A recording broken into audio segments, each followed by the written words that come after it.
जो सांसद महोदय हैं वो पहले से ही सांसद हैं, यहाँ पे नए तो सांसद हैं नहीं।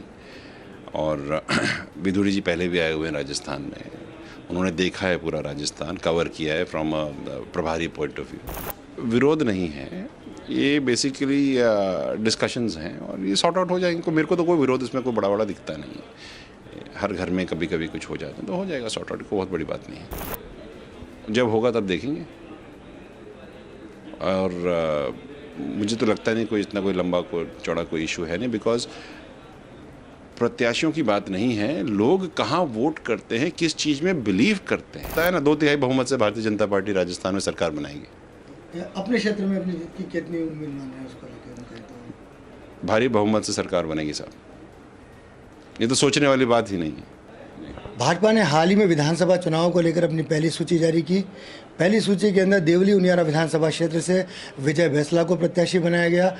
विजय बैंसला किसी परिचय के मोहताज नहीं है, वो कर्नल किरोड़ सिंह बैंसला के पुत्र हैं और वो लगातार जब गुर्जर समाज को लेकर जो आरक्षण की जो मांग थी और जो जितनी चीज़ें हुई अस्थि कलश को लेकर लगातार सक्रिय रहे और अब उनको प्रत्याशी घोषित कर दिया गया है देवली उनियारा से। आप टोंक आए हैं, देखिए किस तरह की उम्मीद कर रहे हैं चुनाव को लेकर?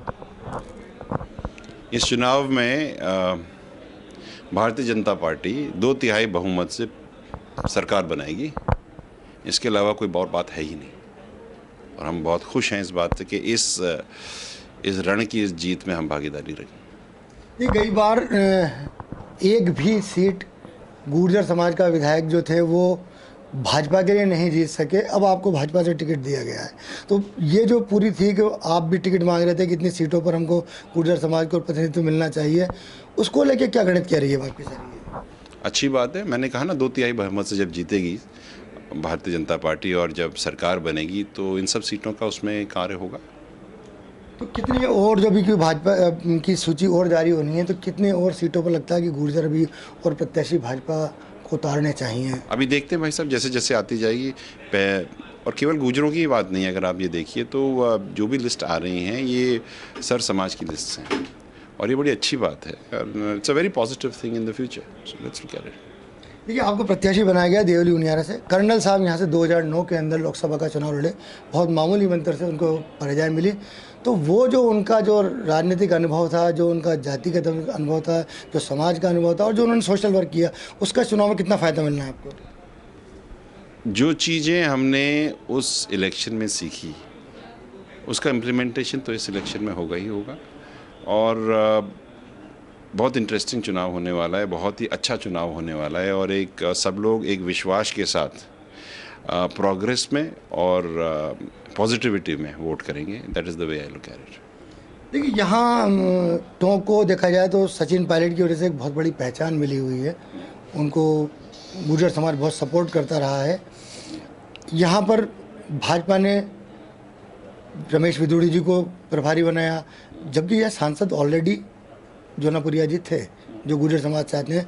अब आपको भी यहाँ से देवली उनियारा से प्रत्याशी बनाएगा, तो क्या ये कोई सचिन पायलट साहब को घेरने की कोई रणनीति है यहाँ पर, या कि उनको सिर्फ एक अपने क्षेत्र के अंदर कैद कर दिया जाए? आई मीन ये कोई लॉजिक ही नहीं है। जो सांसद महोदय हैं वो पहले से ही सांसद हैं, यहाँ पे नए तो सांसद हैं नहीं। और विधुरी जी पहले भी आए हुए हैं राजस्थान में, उन्होंने देखा है पूरा राजस्थान, कवर किया है फ्रॉम अ प्रभारी पॉइंट ऑफ व्यू।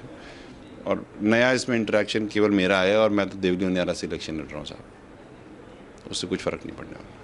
देखिए देवली उनियारा से आप चुनाव लड़ रहे हैं, वहाँ के जो कार्यकर्ता हैं, जो पदाधिकारी हैं, वो पिछले 3 दिन से लगातार विरोध जता रहे हैं। टोंक, जयपुर, फिर टोंक, वो लगातार विरोध के अंदर हैं, तो उसको डैमेज कंट्रोल किस तरह करेंगे? क्या कुछ बातचीत लगता है क्या?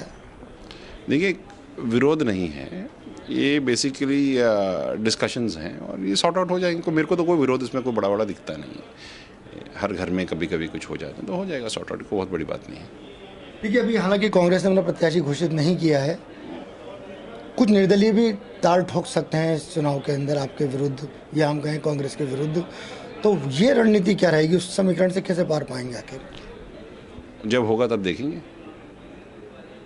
और मुझे तो लगता नहीं कोई इतना कोई लंबा कोई चौड़ा कोई इशू है नहीं, बिकॉज प्रत्याशियों की बात नहीं है, लोग कहाँ वोट करते हैं, किस चीज़ में बिलीव करते हैं, ये इम्पॉर्टेंट है। और लोग परेशान हो गए इतने सालों से, पिछले 5 साल से, और they want looking for a change, a positive change.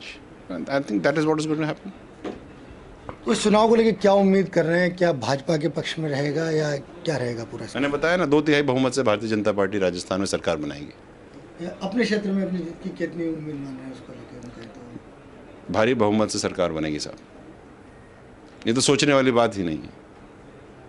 तो ये थे विजय बैसला, जिनका कहना है कि 2/3 बहुमत से प्रदेश में भाजपा अपनी सरकार बनाएगी, साथ ही वो अपने क्षेत्र में भी विजय हासिल करेंगे, और जो उनके दिवंगत पिता ने यहाँ समाज के अंदर और जो राजनीति के अंदर काम किया, उसका भी उनको राजनीतिक रूप से फ़ायदा मिलेगा। राजस्थान तक के लिए टोंक से मैं मनोज तिवारी।